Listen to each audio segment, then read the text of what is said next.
Anak, ikaw na mag-deliver nitong pink roses, ha? Joyce, anak? May problema? Iniisip ko lang kasi yung in-arrange yung meet and greet dun sa anak ni Tita Presi bukas. Bakit? Ano tungkol doon? Eh kasi, hindi nyo man lang kasi ako inas kung approve o agree ako dun sa setup. Pasensya ka na, anak, ha? Super excited lang talaga yung mama mo. Eh, gusto ko lang naman kasi na magkaroon ka ng ibang life bukod dito sa flower shop natin. Gusto ko lang, anak, na maging masaya ka. Happy naman ako, ma. Kaya lang, of course, gusto ko ako na yung nagde-decide sa life ko. Alam mo, anak, sa akin lang naman yun. Ayoko naman na lagi mo na lang iniisip yung man of your dreams mo. Pero you know naman, I don't believe sa mga ganyang matchmaking eh. Mas gusto kong inaasa sa fate, sa happy accidents, o kaya sa weird coincidences. Mas na-excite kasi ako sa randomness ng buhay. Anak, alam mo, wala akong naiintindihan sa mga pinagsasabi mo. Basta ang alam ko, maganda ang ugali at mabait niyan si Presi. Kaya't sigurada ako, ganun din yung anak niya. Pero, paano na yung man of my dreams? Hindi ko pa nga siya nakikilala, pinagpapalit ko na siya. Uy! Anak! Mag-isip ka nga! Panaginip lang yun, oh! Kaya nga man of your dreams, di ba? Dito na tayo sa totoo.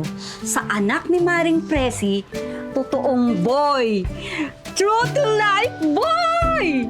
Oh, di ba?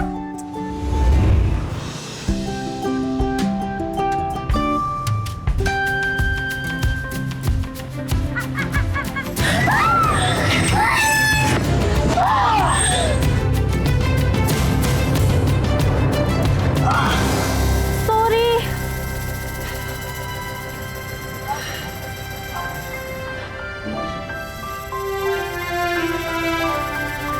Man of my dreams? Kaga! Man of my dreams! Hindi ka tumingin sa dinadaanan mo! Oh! Che! Tsaka?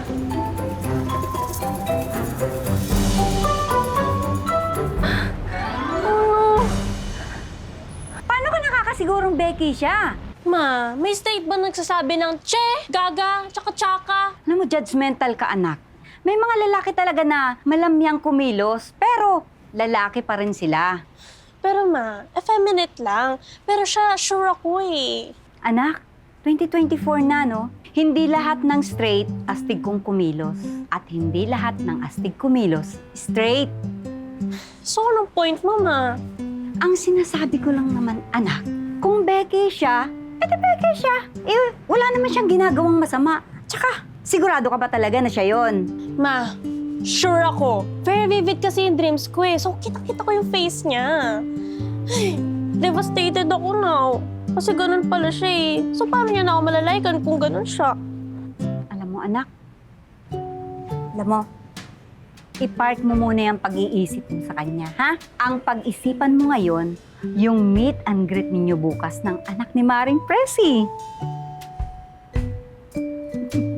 Ma, salamat ha. Kasi kahit papaano, you made my life easier sa mga banter mo. Banter? Ay, ma, i-explain ko na lang sa'yo mamaya. Okay? Banter? Yung ba yung sa sasakyan? Ma, bumper yon! Hello! Yando na, nasaan ka na ba? Nandito na ako sa flower shop. Dalian mo, nakakahiya dito. Ako nag-set ng meet and greet na to. Dalian mo na. Sige na, babay na. Hoy, Mari, ano ba? Darating pa ba yung anak mo? Oo naman, Mari. Ito na nga, tinawagan ko na. Eh, alam mo naman ang mga barako, Mari, pag nagsama-sama ng mga barkada niya. Oo, talaga naman, oh. Ay! Wow! Ang ganda naman. Sorry po, hindi na po ako masyado nakapag-effort. Hindi ka pala pag-effort niyan, ha? Sige naman, saan pa ba magmamana yan? Mari, hindi nagmana sa iyan. Hindi kita papakainin sa Uy, Becky. ito naman, nung nagjo-joke lang. Ay, ayan na yung anak ko, oh! Ikaw?